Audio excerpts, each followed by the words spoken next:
in special partnership with and brought to you by our friends at FLYN. Today on Soulfront, where we explore personal, social, and workforce transformation, I have Bob Joseph. Bob is an author of 2 books. The first one is The 21 Things You May Not Know About the Indian Act, and his second book is Indigenous Relations, Insights, Tips, and Suggestions on How to Make Reconciliation a Reality.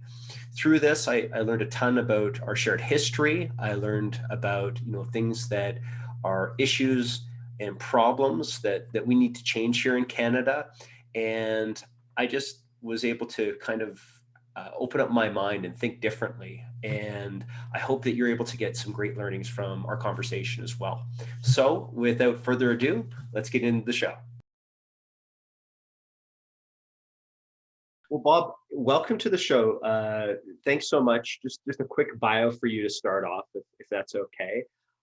You're the founder and president of Indigenous Corporate Training, providing training for Indigenous Relations since 1994. Each year, you assist thousands of individuals and organizations in Indigenous Relations.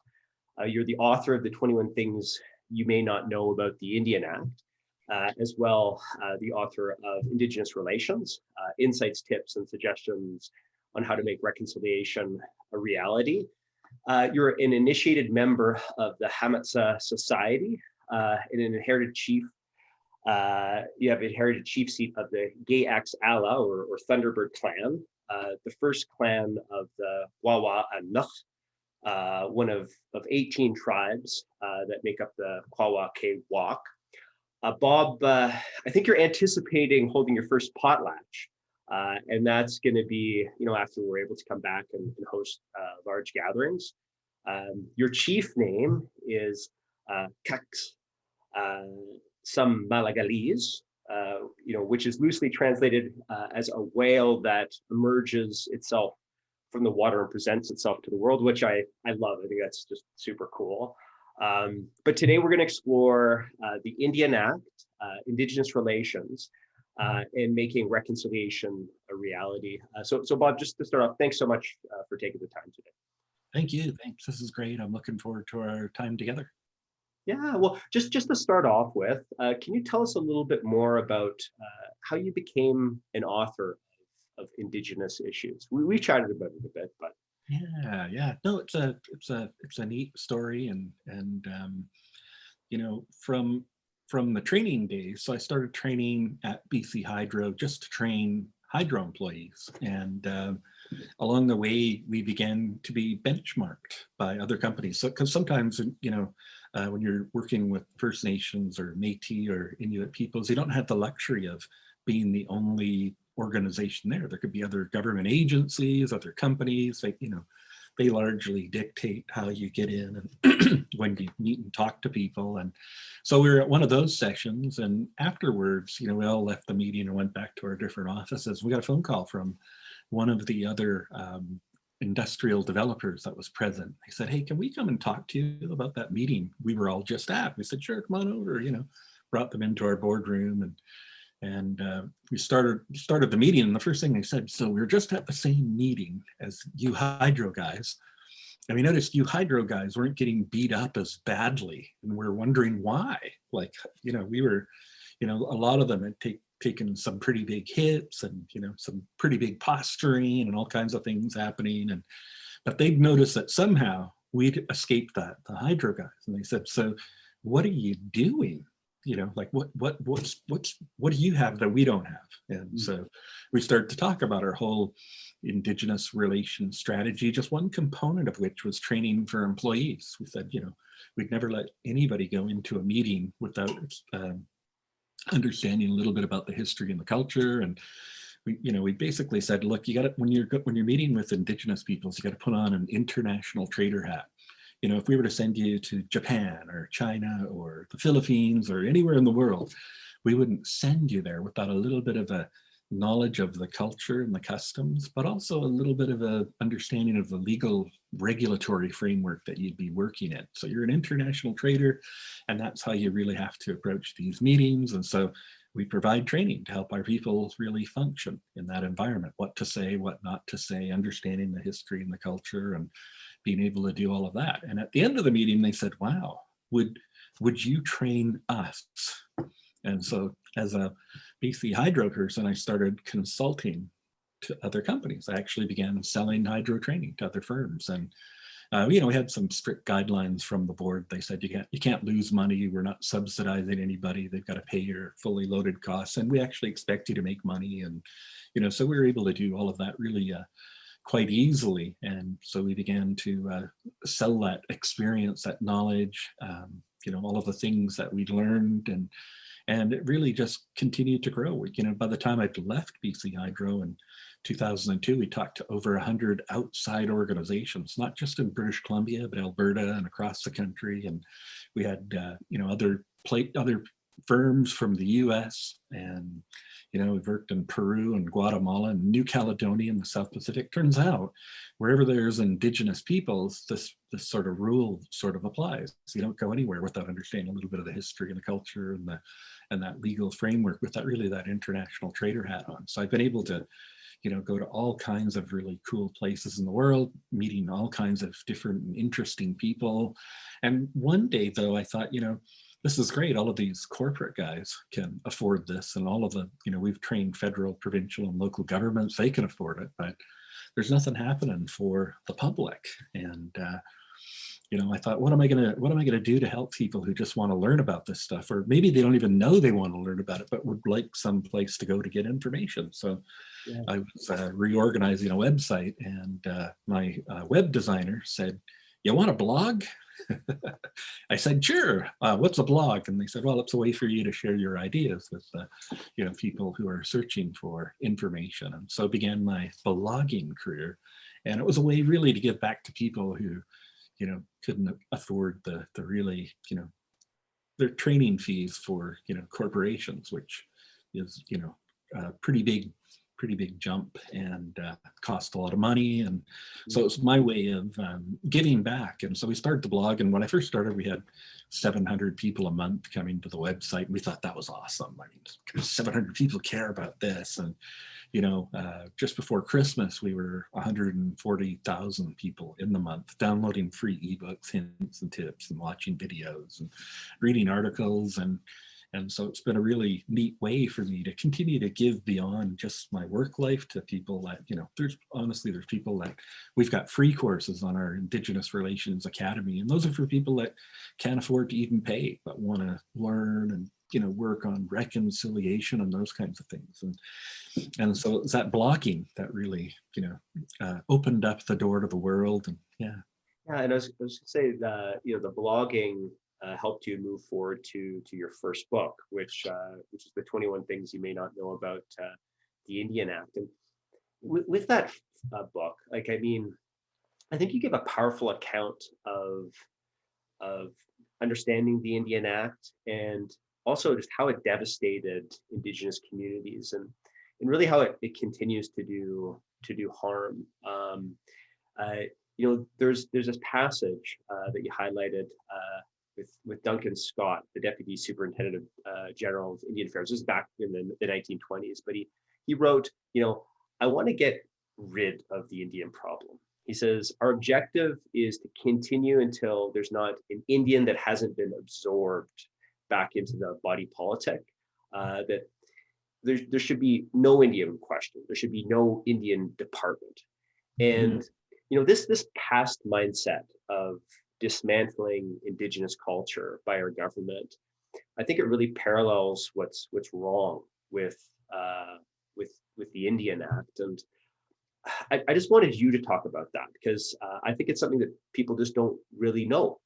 Can you elaborate more on what's wrong with the Indian Act? Yeah, so really, it was designed to get rid of Indians. That was its purpose. In residential school, kill the Indian and the child. I mean, history is just full of quotes like that. But its ultimate objective was what they called assimilation. Canada believed in the 1860s that the best thing that could happen for Indians is that they assimilate and become like everybody else. And they believed that for a couple of reasons. They felt, first of all, we're in the middle of a pandemic, so it's pretty apropos. They just didn't have immunity to some of the diseases that were coming over, smallpox, influenza. And so what you were seeing, in the mid 1800s was every time somebody new showed up to a community, if they had any kind of bug that there was no immunity to, it was just devastating. We saw populations crash through the floor. Smallpox. There was Fort Victoria, 1846. The first epidemic that came through, I think, was influenza. It could be smallpox, it's one or the other, but it came through and it took over 90% of what the people in the fort could see visibly around them and who they knew was there.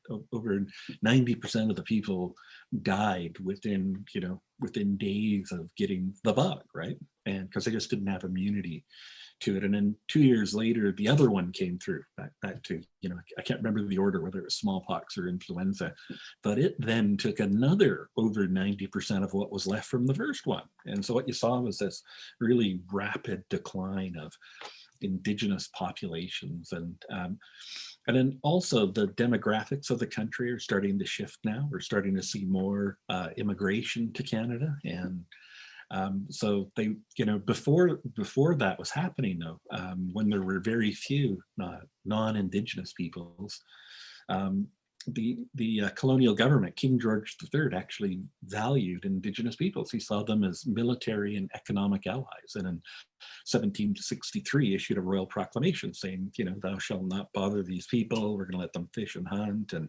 if we want anything of theirs, i.e. their land, we've got to buy it from them. That's why we negotiate treaties today. That's why Alberta has Treaty 6, Treaty 7, and Treaty 8, because King George said, we're not going to, his words, we're not going to molest or disturb these people in the possession of such parts of our dominions and territories. So in the 1860s, it represented a really big flip-flop in Indian policy, where the Royal Proclamation 1763 to 1867 said, these are nations of people, they own the lands that they're using and occupy, they have the right to hunt for buffalo in the case of Alberta, and we're not going to do anything to mess with that. And in fact, if we want land for our farmers, we're going to go buy it from them.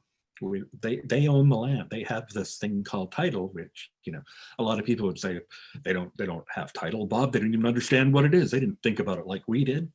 It's a red herring debate, because the king actually said they own it and we've got to buy it from them. It was really colonial law, not so much whether they understood it or any of those other sort of concepts. But by 1867, we were seeing this very rapid depopulation. We're seeing lots of immigration. We're seeing, just they're not fitting in militarily. So he saw them as very valuable military allies after the Battle of Quebec. They held the balance of power between British and French colonial governments. And for whatever reason, they sided mostly with the British. And so we see New France disappear. French people can still live here, but under British colonial rule. And it really was an interesting moment for the king. It's at that moment he realizes, wow, military alliances, and they could pick and choose who they sell their furs to. They don't have to sell to the British. They could sell to the French or the Spanish or the Russians or whoever. And so that's why he issued the proclamation. So he puts into place this nation to nation relationship, very respectful, and, trying to take into account the two worlds. And, not to be molested or disturbed in a possession, that's like the prime directive, right? So for any of the Trekkies, who are listening in, I think Gene Roddenberry stole it from the Royal Proclamation. We're not going to molest or disturb these people. We're going to boldly go where nobody's gone before. And we're not going to, do crazy things. But by 1867, there's that shift. There's rapid depopulation. They're not fitting in militarily and economically, and it sets the stage for, this is a dying race of people. And you know what? The best thing we can do is help them assimilate. As they die out, we're just going to help assimilate. And we're going to facilitate that. So there's actually some interesting reasons there for assimilation, but it really sets the stage for forced cultural assimilation. In 1867, the British North America Act, Section 9124 of the British North America Act gives control over Indians and lands reserved for Indians to the federal government. That's why when we think about Edmonton, is that where is Ring Road in Edmonton or Calgary? I can't remember where Ring Road is. Anyways, is it Edmonton?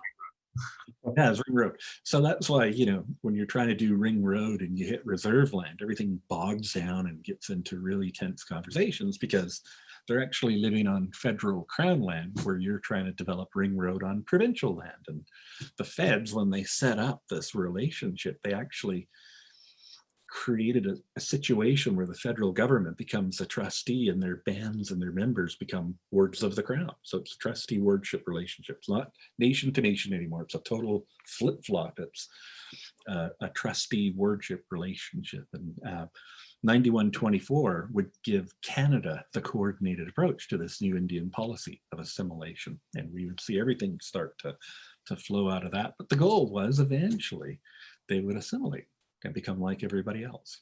Mm-hmm. Never worked. That's all I can, that's all I'll say for now, just to get people curious. Yeah, and with the Indian Act, that was probably kind of the overriding thought process when they put together the Indian Act was to do this. And there's a number of things that came out of the Indian Act that you mentioned, and I just want to bring up a few of them just to get people thinking. And under the Indian Act, any woman marrying anyone who was other than an Indian, under the Indian Act, ceased to have Indian status along with their children. So between 1958 and 1968, more than 100,000 women and children lost their Indian status. And the provision, remained there till 1985. How was this denying of Indian status of women under the Indian Act? How did that impact Indigenous communities? It had a pretty significant impact. So remember, this is an assimilation process. So the next challenge for Canada initially was, how do we know when they're assimilated? Okay, so we're going to assimilate them, but now we need some key performance indicators for those corporate and government folks that like that kind of stuff, right? And how do we know when we've achieved this assimilation objective? And so what they did was they created the status Indian system. And so they literally would show up with a pen and a piece of paper, and they'd say name, and you'd say Kaksan Malagalese, and they'd say, okay, Bob, Joseph. It is, right? And I always get asked, there's Josephs all across the country. Are you related to the Josephs at Squamish? Yeah. Are you related to Josephs in Alberta, or this place or that place? And I always tell people, no, I'm not, but I'm pretty sure we have the same Indian agent. There's that one guy that sort of did all of this work, or a small handful of people. And in some places, like Snuneymuxw First Nation, for example, just down the road from where I'm presenting today, where the Indian agent used colors. So you've got the brown family, you've got the white family, you've got the green family, and so that was all part of this assimilation process. So, but the goal was, okay, we're gonna legally racially define them, and then we're gonna look for ways to unlegally racially define them. And once they're unlegally racially defined, then they're assimilated. So a status Indian simply means your name appears on a banned list. That's all it means. Your name appears on a banned list, you're a status Indian. The goal is, now how do we get your name off of this list? So if a status Indian man prior to 1985, somebody like myself, status Indian man, I married a non-status Indian woman who could be from any culture in the world. Doesn't matter, Greek, Chinese, Spanish, doesn't matter. If I married her before 1985, she would become a status Indian. And in that same era, if an Indian woman married a non-Indian man, she would lose her status, and so would her children. And that meant you had to leave the reserve, because reserves were set aside for the use and benefit of status Indians, not non-status Indians. So it was a way to start to get rid of people. And that was the goal, not physically, but to get rid of Indians, to get rid of the Indian problem, as Duncan Campbell Scott saw. So very detrimental effect to communities. It starts to dilute things. It starts to bring in a whole myriad of problems, like what do you do around women who are non-Indigenous who become status? What do you do about matrimonial property law? And I mean, it just, the permutations and the complications, we're still wrestling with those today. But that was going to be a really big part of this post-Confederation assimilation policy, is getting people off of the list. So intermarriage was going to be hugely important. And the women, unfortunately, were discriminated against more than the men. And it probably had to do with that time frame, because it was all about the man shall, the men shall. You know, it was that era, you know, in society where clearly in indigenous societies, there were matriarchal communities where the men didn't do anything without listening to the matriarchs. And, you know, the warriors didn't go to war without listening to the matriarchs. And, you know, there were certainly cultures that were matriarchal. There were other cultures that were patriarchal. There were some that are what anthropologists would call band equalitarian societies. And so along comes this very homogenizing document, the Indian Act. It says they're Indians, but really when we think about the Blackfoot and the Cree and the Lubicon, and I mean, they're just coming from completely different languages and cultures. And but here's this thing that's making them all sound like they're all the same, but really is not. So you make them all the same, you put them on a list, and then you remove them from the list. Like the forced removal of Indian status, it's also called compulsory enfranchisement. And this, you know, that happened with Indigenous women who married non-Indigenous men, but it also happened to, I don't know if people know this, Indigenous veterans returning from World War II, where, you know, the veterans, you know, lost their Indian status while fighting for their country, coming back to Canada, and then they don't have a home to return to. Not only were they not allowed to live on the reserve, but when they tried to go to the War Veterans Benefits Office, like all the other veterans, they were like, "Hey, you're an Indian. You're dealt with differently. Don't come back here." And so, you know, there should have been a Jordan's principle for war veterans. Those people, and they volunteered. And I've talked to some of the, you know, the treaty guys. Why'd you go to war knowing that you're probably going to lose your status? Because if you left for more than 30 days without written permission, you could lose your status. And pretty common knowledge. And they said, well, we had a treaty with this country and we didn't know if anybody else would honor those treaties. So that's why we felt it was in our best interest to fight alongside Canada. And they've always fought alongside, like you know, there's this general perception that they were conquered. I think people watched too many John Wayne movies when they were growing up. But, you know, in Canada, they weren't really conquered. They were, you know, a forced assimilation is more of a subjugation than a conquering. There wasn't a lot of military campaign and conquest. And so that's why we're wrestling with, you know, having to consult around major infrastructure and why it can take, you know, decades and not just years. And it's all because of, you know, just some of the things we've done in the past. Yeah, like just getting back to that idea of enfranchisement, because it was a new term for me when I was reading your books. Can you tell me a little bit more about the term, and then why it didn't work? Well, enfranchisement, you know, I talk about it around, you know, the right to vote, for example. You know, if you could give up your status if you wanted to vote in federal elections, for example. But if you gave up your status, that meant, yeah, you can't live on the reserve, you can't be with your family, you know, all of that would change, really. And so, although the right to vote looks like a pretty good thing, doesn't everybody want the right to vote? Well, you know, for some people, not at that cost. It's way too punitive to give up your family and your community and your territory, and you know, all of the things that were happening. You're really giving up all of your legal interests if you took on this right to vote. And and that is, I think, for most Canadians, just trying to understand that. You know, when we think about immigration, there were people that came here from Italy, from wherever it was in the colonial empire that they came from.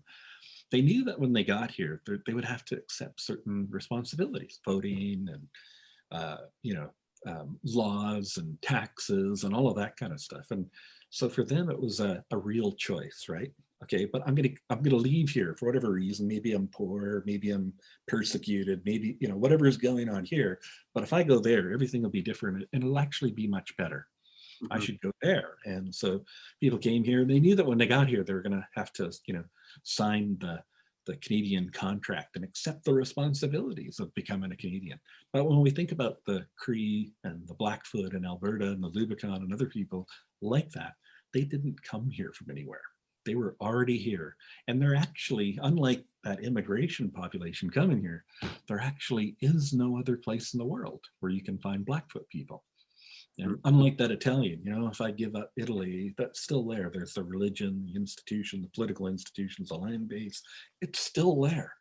So it's not my worry. But here, you've got Indigenous peoples with really nowhere to go. And they're, you know, you should enfranchise. You know, you want the vote, don't you? Well, no, not really. What I want is, you know, very fundamental, basic human rights, the ability to be who we are, where we are, for as long as that's possible. And if we change, that's our choosing, not somebody else's.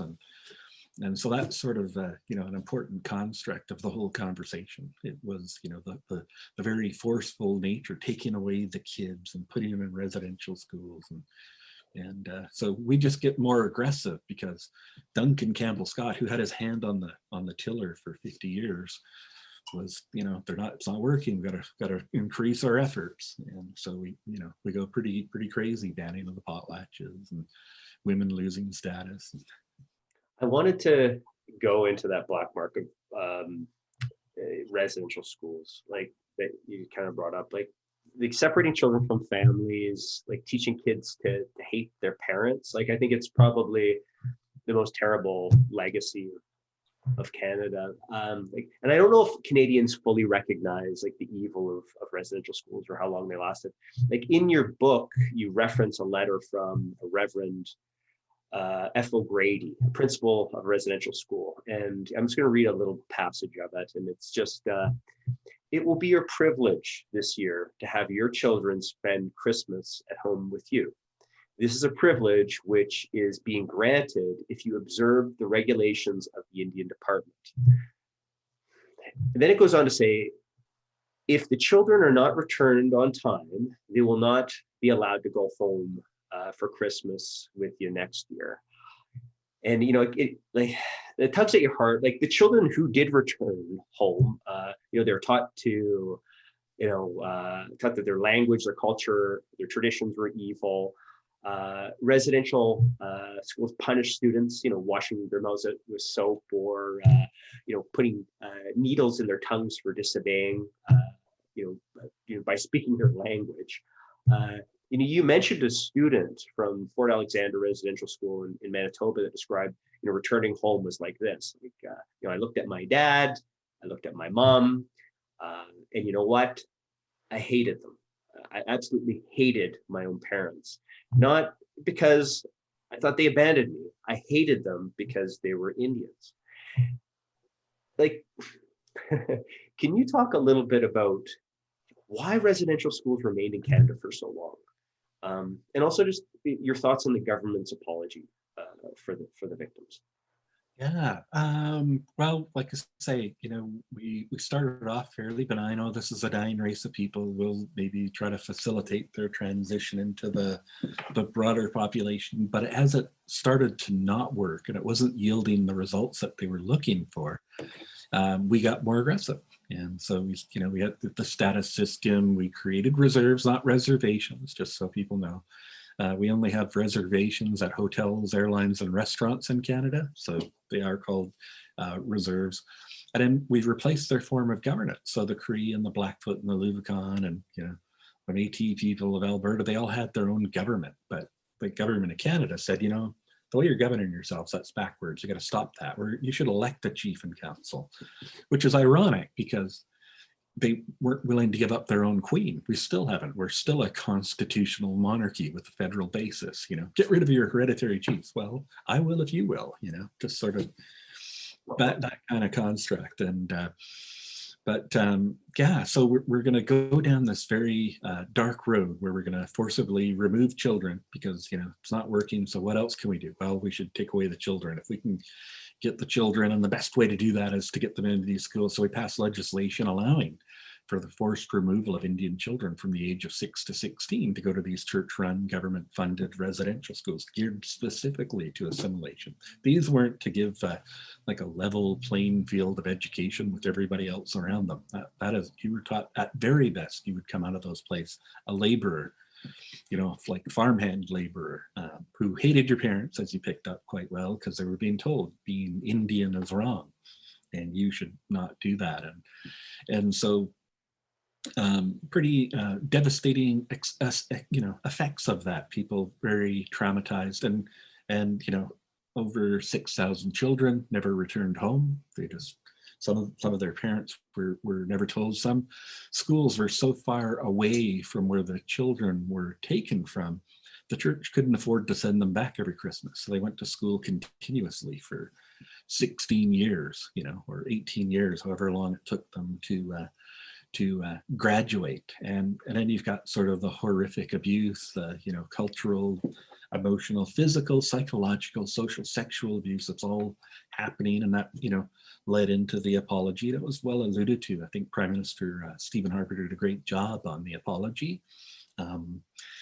Because that really was where we are. And I can remember, going back to the early 90s when I started doing this work. I went to one of our places out in a community, and one of the hydro women came to me on the break, and she said, she said, I can't stay here. She was crying. She had tears streaming down her face, and she's crying. She said, I can't stay here. And I said, well, why not? I was just a rookie presenter really at that time, about 4 presentations in. And she said, I can't believe anything you're telling me. There's no way my church would be doing what you're talking about. There's no way. And I thought, holy cow, they just don't know. Something that Indigenous peoples didn't take for granted at all. These people just didn't even know that it happened. And if you told them, they couldn't believe it, which really put us quite far apart. And I said, very politely, I said, oh, okay, you know what? It really makes sense what you're saying. And I get it. If you have to leave, you got to leave. This is pretty heavy stuff. I will tell you, I'm telling the truth here. This will come out. There's a lot of work happening on it right now. And it's, BC Hydro wouldn't just let me come out here and tell you stories. This is valid and reliable and researched information. If you want to see all of our backup, we have that for you too. So yeah, if you leave, just make sure you sign the sign-in sheet. I don't know you from anybody else in this room, and everybody will just assume you were here. And so it was sort of my first inclination. Yeah, Canadians, they just don't, not only do they not understand the residential school system, but they don't understand the Indian Act. They don't know anything about it. And it became very apparent that I would spend most of the morning in our 3-hour workshop talking about the Indian Act, and we can go deep dive. And it's at that time I started to feel like Morpheus in the Matrix, right? Take the red pill and everything stays the same. Take the blue pill and I'll show you how deep this rabbit hole really goes, right? And so we had this great opportunity, and people were starting to really be impacted. And a lot of the things that ended up in 21 Things You May Not Know About the Indian Act really were from my experience presenting to people and what they were picking up on, and just seeing the emotion for people. And I still get emails every day and social media replies. I read your book. I had a hard time digesting it, and I'm still processing. And so so we steam along. We start to really soul search, if you will, by the late 1960s, because of what's happening in the States on segregated schooling. The US was getting sort of, a black eye on the world stage for having these segregated schools. People of color went there, not white kids, but people of color. And so Canada started to go, wait a second, we've got these too. There's these schools over here for people of color, and white kids aren't going to them. And so we should, really start to think about that. And so what we see is a very gradual closing of those schools from the late 1960s until the last one in 1996, Saskatchewan closed. And that's just with Indian policy, it's just always slow, and whether it's Canada or the US, remember I told you I did some work for a mining company out of Nevada. And we were talking about the Indian Act, and he was talking about the Bureau of Indian Affairs. We have a Department of Indian Affairs. And I said, what's it like working with the Bureau? Mm-hmm. And he said, oh man, if we could get those people to pick up the pen and write in the same day, that would be unbelievable. It was just, and I was like, oh yeah, okay, I get it. You guys are the same sort of challenges.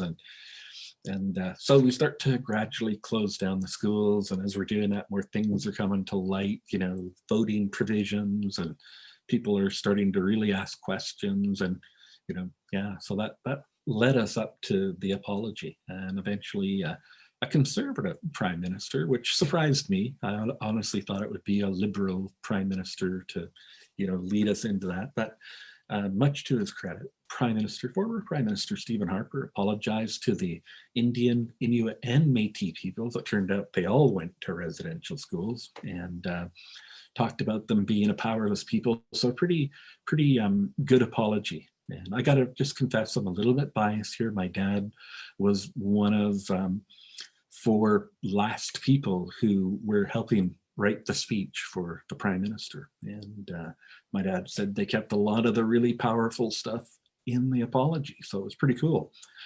He actually delivered a pretty good apology. Now, understand that there's going to be survivors who can't accept it, that, they were just so abused in all of those different ways that, there were people that said, I can never accept this. And there were other survivors who were thankful it happened.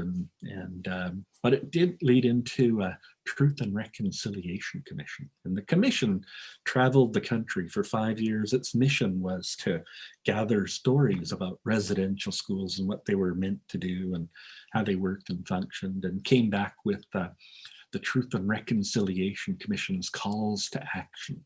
Mm-hmm. Calls to action, there's one there for everybody, whether you're a healthcare practitioner, an educator, work for the corporate sector, a nonprofit.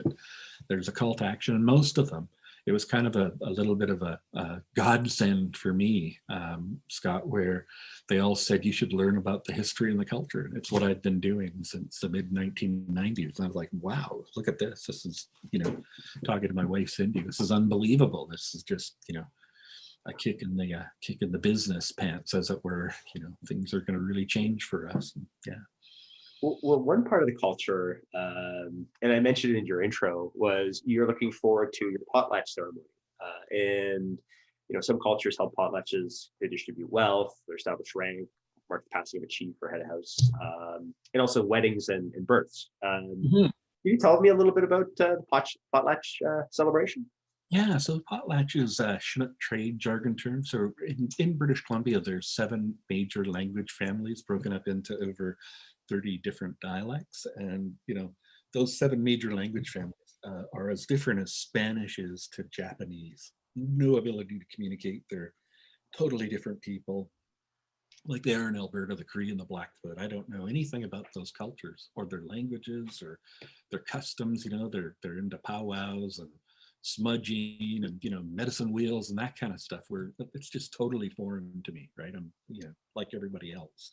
And but we had this language of trade that allowed people to move up and down the coast, and it really went from Alaska to the Baja, and then way out across the country. And then on the other side, coming from the East Coast, there was that overlap in the middle.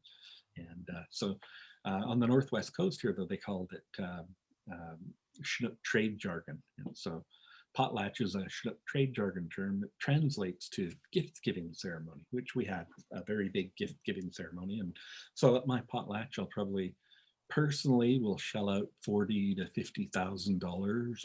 My family will chip in, because the more we give away, the higher we all get lifted in the eyes of the community. And so we distribute wealth, and we do it around those events that birth, death, puberty, marriage, transfer names, songs, crests, title, the territory. We fight over the image of the Thunderbird, like Coca-Cola defends its brand. I mean, it's that important, and people actually own that stuff, right? So we have, that just a whole other podcast someday where you can talk about appropriate use and, yeah. Anyways, so No. It's amazing. Like with the suppression of indigenous culture with the Indian Act, how has it been restored? Has there been a transformation over time, or a resurgence of for sure. I mean, we took a hit. These were initially, at the time of contact, these ceremonials could go for months, and now a potlatch will last a day or two, maybe 3. I don't think I've seen many 3-day potlatches, but certainly 1 and 2-day potlatches. And it was because we were actually, in the grand scheme of things, we were wealthy as we understood wealth and why wealth was important, right? You know, remember when we think about the Indian Act, the early days, these poor people, they live short, brutish lives, and what we have to do is make things better for them, right? That was the part of the rationale of the Indian Act, residential schools and banning of potlatches, and you know, everything was done in that basis. They live short, brutish lives, and what we got to do is help things and make things better for them. So I always tell everybody, never ever come across like you're from the government and you're there to help, because that's how it was all positioned, to, you know, sell to Canadians and to talk to Indigenous peoples. Now, just in, you know, to contrast it, Scott, when we think about the Northwest coast, and it's different from Alberta and the rest of the country and the rest of the Western Hemisphere, with the abundance of fish resources, if you built your house in the right place, the fish would actually swim right to you. It's a pretty good lifestyle. And when we think about numbers of fish, on the Fraser River, for example, over 100 million sockeye every year swam into the Fraser River. That's just one of 6 or 7 species of salmon that swam into that river. And so what you valued as a community was fishing sites. So you didn't move around. You were the exact opposite of nomadic. You lived in one place, the fish swam right to you. And if you could harvest and process quickly, which you had to, because it's a 9-week cycle, really, where you can really load up and support a huge population of people in a really small area, geographically speaking, in less than 9 weeks. So, you know, when people say we live short, brutish lives, you know, I talked to my dad about it one time. It's a hereditary chief where I'm going to inherit all this stuff from. And I said, what do you say to people that say we live short, brutish lives? And he said, really? They say that? Well, if they say that to you, you tell them we were working less than 9 weeks a year and we weren't paying taxes. But please tell us how what you have is better. We'd love to hear that.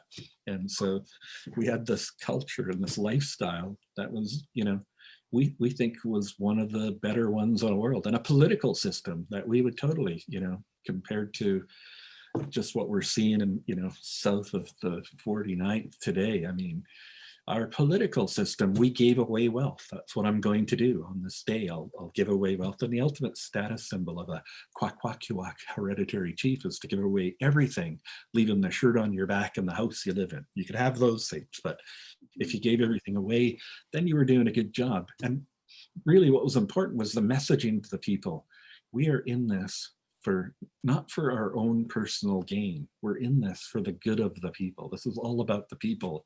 And so we distribute wealth to the people. And the missionaries, Duncan Campbell Scott, man, these are backwards cultures. We got to stop these people from giving away everything. These poor backwards cultures, they don't know anything, you know. It was all part of this assimilation policy. And we would, like I say, we would toe to toe with you, man. We're working less than 9 weeks a year. We're not paying taxes. We're pretty lefty in our thinking. You know, we look after people. We don't drink the Kool-Aid. Oh, well, I picked myself up by my bootstrap, you know. Donald Trump, I only had $1 million loan from my just not part of our thought process. We would have done poorly in, you know, McCarthyism, you know, because we're communists, man. We look after all the people, not half the people, not our best friends and the, you know, who have helped pay our way to get into power. It's just not how we think. Leaders for everybody, not just some people, you know. So anyways, getting passionate about that. I'll slow down. No, that's great. Like I want to kind of segue. Like there was a previous talk that you gave. It's actually posted on YouTube, and at the end of your talk, an audience member asked you, like, what are the 3 things standing in the way of the federal government dismantling this Indian Act, right? And you said, you know, number 1, the federal government needs to get back and let the community make the decisions. And the second thing was that the elected chiefs and councils also need to step back and let the community lead a self-government conversation. And the last thing you said was the federal government has to respect the inherent rights of Indigenous people to self-government. So the government of Canada can't just come down and grant authority, because these are already inherent rights of Indigenous folks. Like how can leaders and concerned, like, community members, Canadians, help make dismantling the Indian Act a reality? Well, I think, doing some of those things, letters to politicians in their circles of influence, talking about how detrimental it is, given your geographic location, Edmonton and Alberta, if you want to get your landlocked resources out of there, you're not going to do it by going against Indigenous peoples. You got to figure out how to really work with them. And I'm thinking about the Wet'suwet'en thing, right? Coastal Gas Link in the Wet'suwet'en.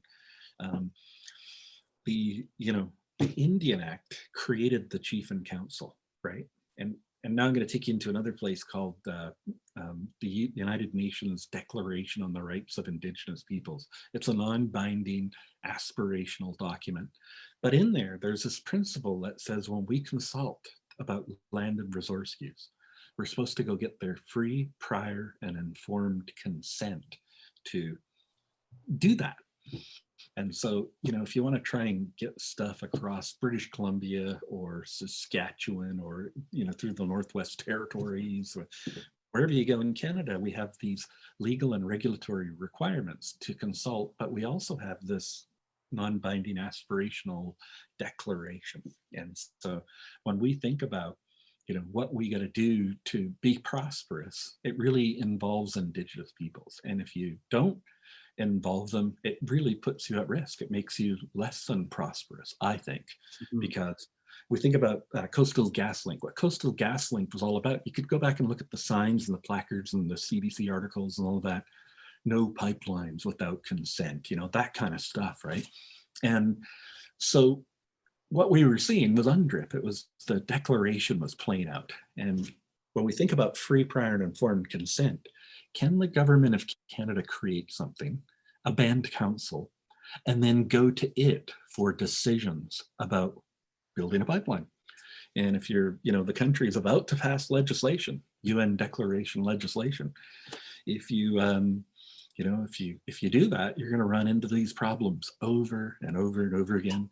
And the problem, as I really see it, is you're not just dealing with that little group of protesters anymore. We're talking about the whole place lighting up. We had, Port Metro Vancouver, you had Ontario railway blockades. That little $4 billion pipeline is, if we go on what the Dakota Access Pipeline stuff cost, I was just reading a report recently, it's probably, to get through that little mess that they had on the US on the Dakota Access Pipeline costs $28 billion to that economy, the US economy. So sure, it's a $4 billion project, but we've subsidized it. If it's even close to Dakota Access, we've subsidized it up to $22 billion. And I don't know how you feel about developing your resources when the rest of the country, the rest of the world is subsidizing it. It's not profitable and economical, never will be, just given the hit that we had to take. So what I'm trying to say is there's different ways to do different things. You can do it the easy way, or you can do it the hard way. I'm promoting the easy way here. Let's go work with Indigenous peoples, bring them on side. They've always said, we're not against development. It just can't be development at all costs. And don't try to railroad our Section 35 rights. We're not going to let you do that.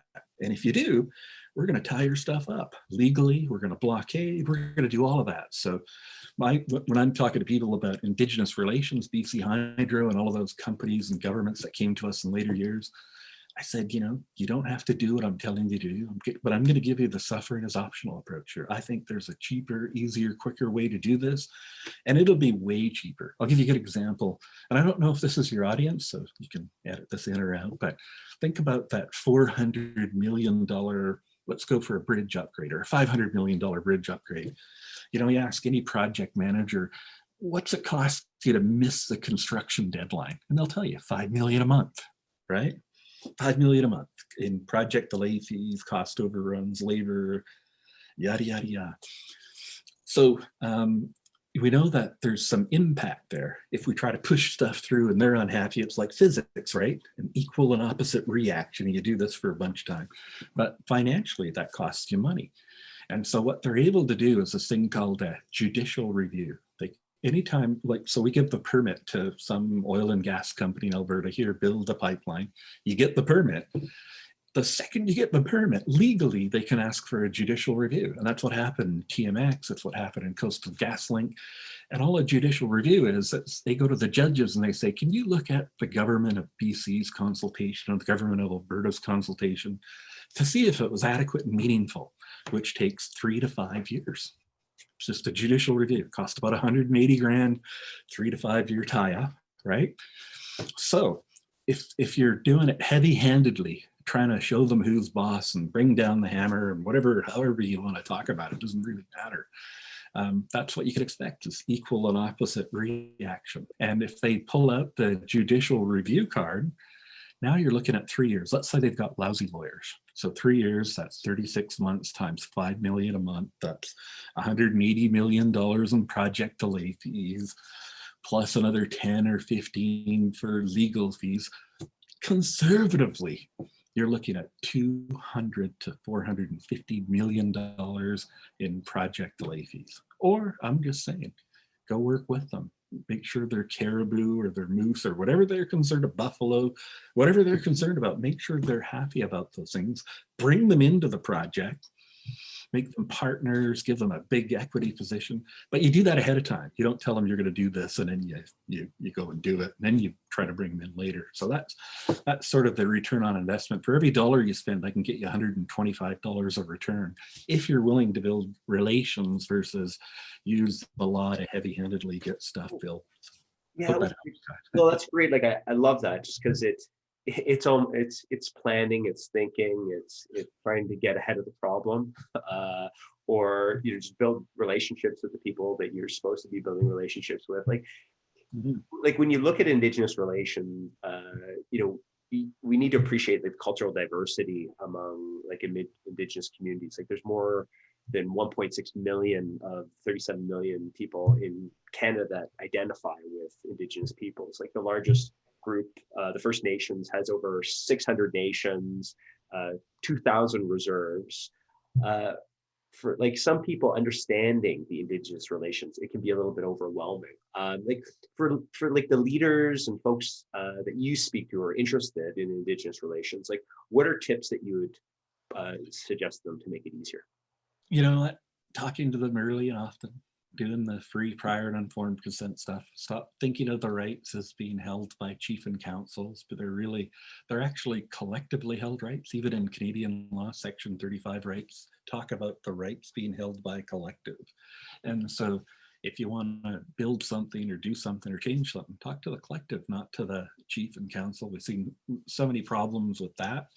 And probably the earlier, the often. They don't want to be there. They don't want to be talking to you after a decision's been made to do something. They want to be part of the conversation and working on what we're going to do together, which it just seems so problematic for government to do that, right? They're just incapable of, they're always coming at you with, hi, I'm from the government and I'm here to help, right? And it's so unhelpful. Where we need to be is, hey, from the government, got lots to share. I know I've got lots to learn. I'm here to work with you, Chief Scott. How do we change this? How do we work on healthcare and education and governance and all of those kinds of things? And Chief, just so you know, I got to talk to more people. I can't just talk to you. I have to talk to if there's any traditional leaders in the community, and I think those things will yield us some of the biggest change. Thinking about the Indian Act too, it would help to get rid of the Indian Act. It cost us a lot of money as a country to have an Indian Act. And often Indian policy just contributes to everything that's going on around us, right? The reason we're having such intense consultation is because we created the Indian Act. And, the idea was, when you look back at it in context, once they'd assimilated, there'd be no special fishing and hunting rights. Once they'd assimilated, we wouldn't have to honor Treaty 6, Treaty 7, or Treaty 8 in Alberta. All of that would be dealt with in assimilation. The problem is assimilation didn't work, and now we're stuck with really the hangover of the Indian Act. And how do we recognize and affirm Aboriginal and treaty rights as they're laid out constitutionally? And so anytime people always say, Bob, when is it adequate, meaningful consultation? When am I on the right track? As long as you're not taking anything away from anybody, you're on the right track. And if you are, you're accommodating. So, Bob, when, people ask me a simple question, look at TMX, came down to a pod of orcas, right? Did you get this story on? I think Albertans should be pretty okay with this story. But it really came down to this pod of orcas, right? Yeah. We didn't talk to them. The NED said, oh, we're terrestrial. We don't talk about the water. We only do the land, the pipeline, and it's fine. That's all you talk about. But what the court said is refer that on to people. Somebody's got to address their concern, which was a pot of orcas. Nobody addressed their concern. So we're sending you all back for more consultation. And but while it was there, it was that tie-up, 3 to 5 years. Who knows what that cost? And for a private sector company, man, that is life and death. You've got capital market money for a finite time. If you don't have some kind of commitment from the government of Canada that says if your consultation fails, we'll buy you out, then you're in a tough spot, right? And I can't imagine that was a surprise in TMX was they bought out the company. Now Canada owns the pipeline. You had to. You save the Canadian economy. If you can't build TMX, you can't build anything. And that's not a great message for the country, especially a resource developer country, but puts you in a pretty awkward spot. Another part of Indigenous relations that you share are the statistics that are impacting Indigenous communities. In your Indigenous relations book, it was talking about the poor health, lower levels of education, inadequate housing, crowded living conditions, lower levels of income, higher levels of incarceration, suicide, unemployment. I mean, a part of that is the hangover of the Indian Act. What I want to ask there is just how is getting a deeper understanding of these challenges important for leaders to work with Indigenous people? Well, I think just thinking about the education, right? If we just pick one of those, and we could deep dive all of them, but the education in the Indian Act, there's a modern treaty that was given royal assent in 2000 in British Columbia called the Niska Treaty. And one of the things that the Niska did was they got rid of the Indian Act. Everything Indian Act sort of disappeared with the negotiation of the modern treaty. No more Indian Act, no more band chief and council, no more reserves, all of that stuff disappeared. But when you looked into the rationale of some of the things that the Niska did, it actually made a lot of sense, not just for the Niska, but for Canadians. And so one of the things that they had was education. One of the reasons they were motivated to sign a modern treaty was actually an educational reason. They wanted to get what they called taxpayer equity funding. So under the Indian Act at that time, they were getting $5,500 per year per child to send their children K through 12 education. And when we looked right down the road in Prince Rupert, those taxpayers, because the Niska were not tax paying because they're tax exempt if they live on reserve and Section 87. So the taxpayers were getting $8,500 per year per child to send their kids K through 12 education. So the Niska Nation looked at it and said, look, we're happy to pay taxes, but we want taxpayer equity funding. What other Canadians are getting, we should be getting too. And so they weren't getting it under the Indian Act. That's why you have clean drinking water problems and moldy houses and all of that stuff. It's just chronically underfunded. And we spend a bucket load of money to be chronically underfunded, let me tell you. I mean, it's huge. And so what the Niska said, though, is if we pay taxes, all we ask in return is that we get taxpayer equity funded programs, healthcare, housing, education, what's ever available to other Canadians, that's all we want. If the other Canadians lose it, we lose it. If they get more, we get more. That's all we're saying. And so that was one of the big reasons for, education, taxation. The Niska agreed to pay taxes, which under the Indian Act, Section 87 says you don't have to pay taxes as long as you're working on a reserve and being paid on a reserve and you're a status Indian. But here they were saying, we're gonna give up. We're gonna waive the exemption that exists in the Indian Act And again, they saw more net benefit if their people were paying taxes than if they weren't paying taxes. They would get taxpayer equity funding for healthcare, housing, education, and their people would, as soon as they declare the exemption, let's say, I'm a Alberta pipeline company from Edmonton. I want to go work with the communities. I'm actually going to do the right thing as a leader. I'll go talk to them and try to bring them into the business with procurement. I sign a deal with Bob, and Bob's going to go buy a big truck and haul crushed rock for me for, something to do with my infrastructure. And I sign a contract, 3-year contract to do that. And now the problem with me is I go to the bank and I say, I want to buy a big crushed rock, truck. And I found one. I was just down at the Ford dealer, and they're going to sell it to me for $350,000. And the bankers will look at it and go, see, you're not paying taxes on this truck. Oh yeah, it's a Section 87 exemption.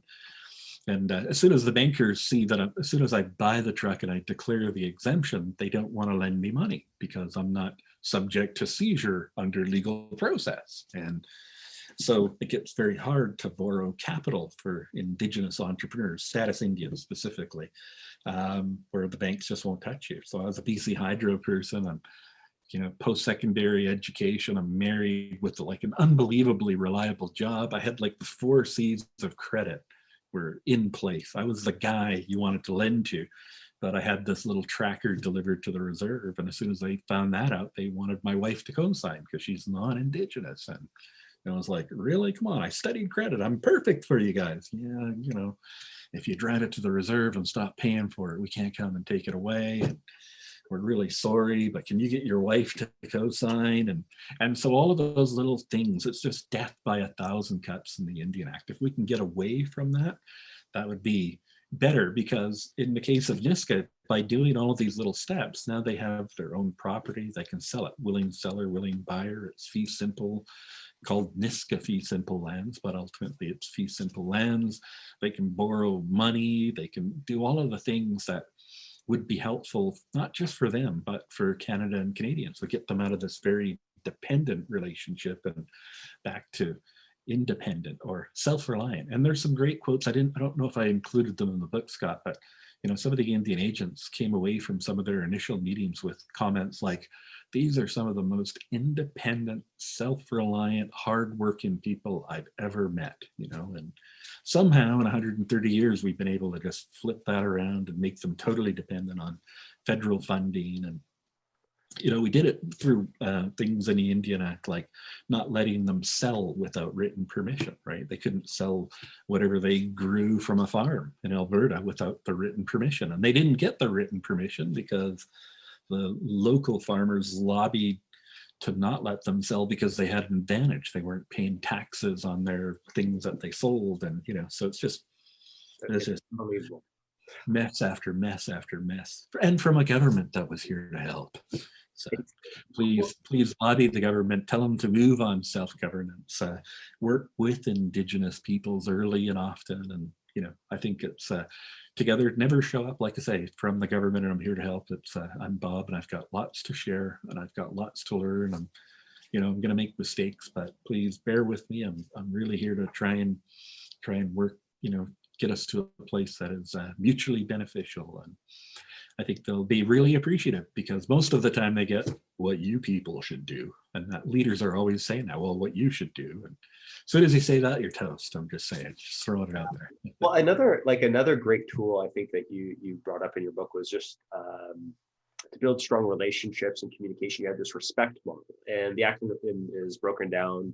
R for research, E for examine, S for strategize, P for present, E for evaluate, C for customize, and T to transform. Can you tell us a little bit about the respect model and how it helps bridge communication? Yeah. So remember I said they got to be like international traders. I was actually Hydro when I worked there. They because I was an employee, sometimes they wanted you to take training that was unrelated to your current work.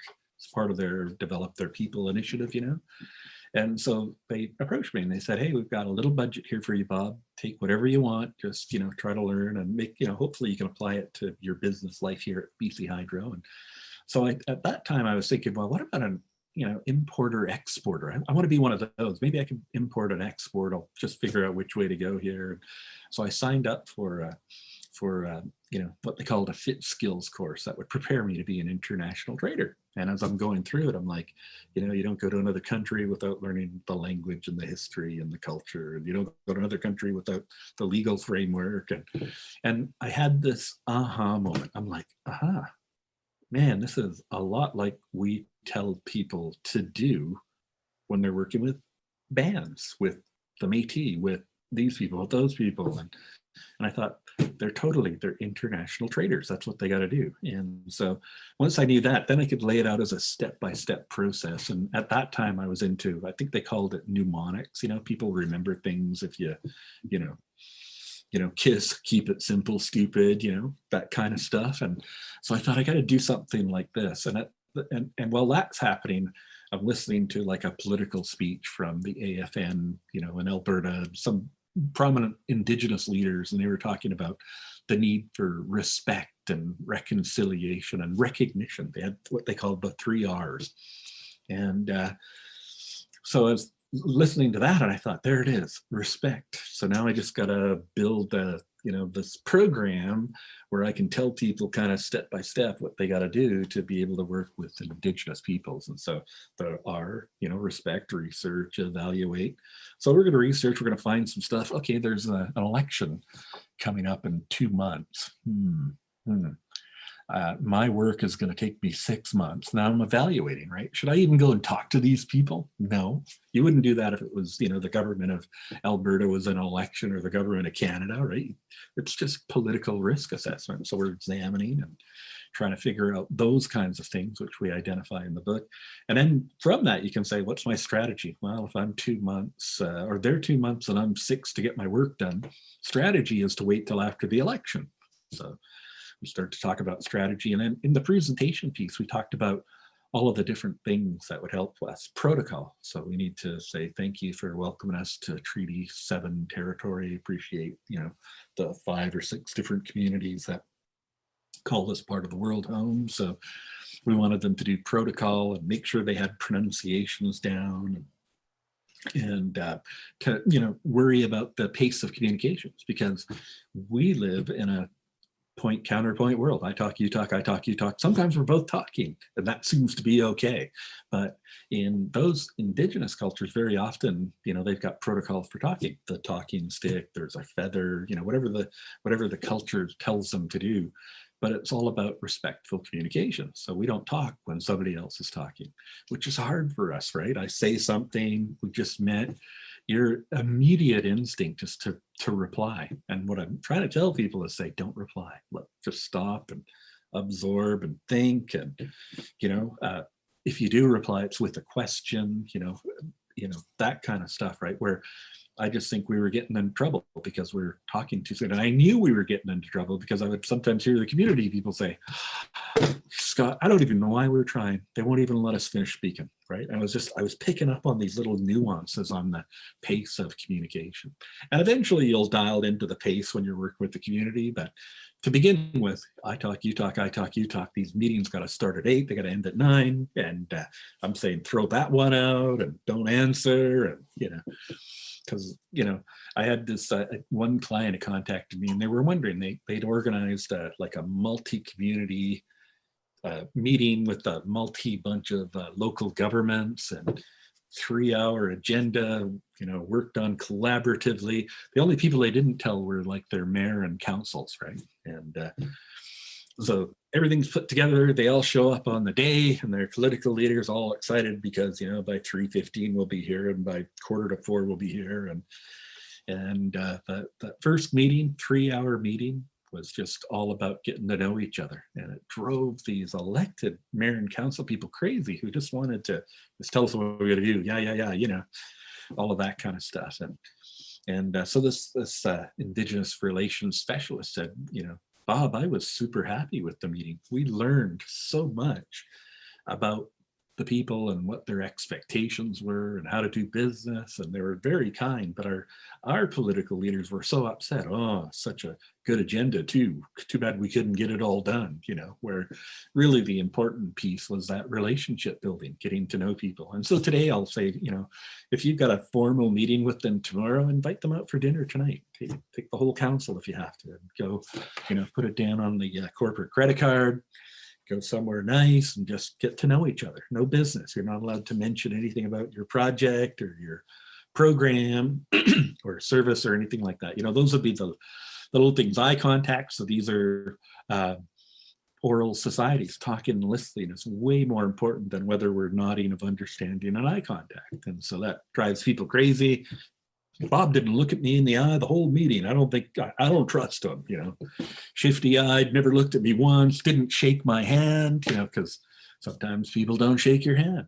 They, problems with, people would get sick after shaking hands and whatever other things are happening, and, eye contact, they weren't allowed to look at the missionaries. They would be punished. They could look at the missionary in the eye and get into trouble for that. They were being too defiant. And so there's all of that stuff starting to, creep into the communication. So pace of communication, eye contact, handshake, just some of the really easy pieces, Mm-hmm.